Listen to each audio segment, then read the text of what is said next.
sõita veel 200 meetrit, või tuleb see Maksel Rõmmela, või tuleb selle Janeke Tamba, või keegi uus teie neist Raplamaata Lumikoona esindaja Peeter Pruus, või on sealt tulemas Krister Raudse, või on tulemas peatoni tiimimees Rene Mandri.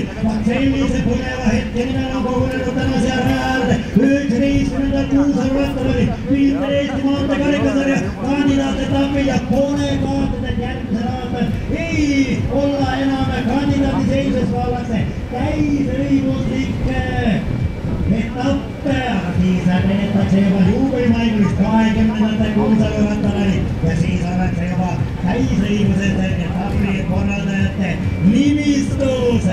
Milline populistan eeldatavad meil sama kõrge praegu kui ratturite kui sprindi heitudes kusagil 200 kanti peaks südaminutis tuksuma. No milline saab olema ja näete tulevad tumed kinised praegu kas tuleb see Jaan Kinsel võtab tänasi võidu 19. bravo aplodeerime ja kes on sealt tulemas ja näen sealt tulemas kõige ees ja lõpetab võidu kes võttis siin võidu kas see läks siit või läks see